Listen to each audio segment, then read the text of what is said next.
July August গণঅভ্যুত্থানে ঢাকার যে কটি স্থানে সবচেয়ে বেশি আন্দোলন, সহিংসতা, নিহতর ঘটনা ঘটে, তার মধ্যে উত্তরার এই আজমপুর অন্যতম।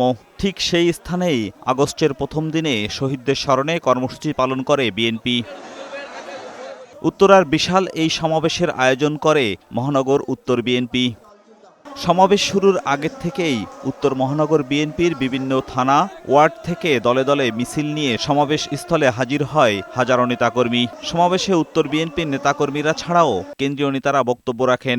জুলাই বিপ্লবে যারা শহীদ হয়েছিল তারা এখন পর্যন্ত যে কাঙ্ক্ষিত বাংলাদেশের জন্য জীবন দিয়েছে, সে বাংলাদেশ কিন্তু এখনো পুনর্গঠিত হয়নি। সমাবেশে শহীদ পরিবারের সদস্যরা বক্তব্য রাখেন, বর্ণনা করেন ওই দিনের পরিস্থিতি।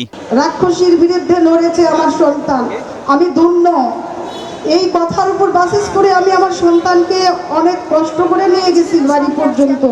আমরা স্বৈরাচার শেখ হাসিনা মুক্ত হয়েছে ঠিকই, কিন্তু পরিপূর্ণভাবে স্বৈরাচার মুক্ত হতে পারেনি এখনো।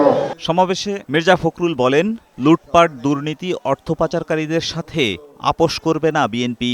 মানুষের অধিকার আদায়ে নির্বাচনের দাবি জানান তিনি। আমার সমস্যাটা পার্লামেন্টে কে তুলে ধরবে?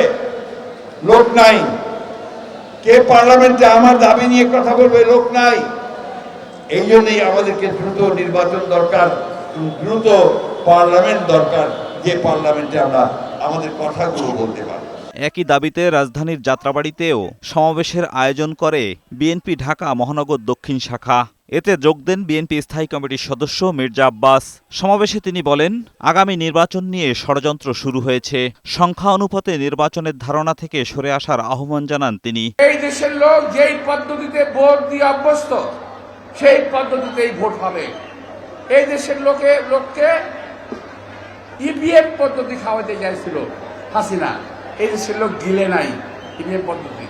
সুতরাং আপনাদের পিআর পদ্ধতি কেউ গিলবে না, এটা আপনারা মনে রাখেন। মানুষের ভোট অধিকার প্রতিষ্ঠার আন্দোলন সফল করতে দলমত নির্বিশেষে সবার প্রতি আহ্বান জানান বিএনপি সিনিয়র নেতারা। এজাজুল হক মুকুল, বৈশাখী সংবাদ, ঢাকা।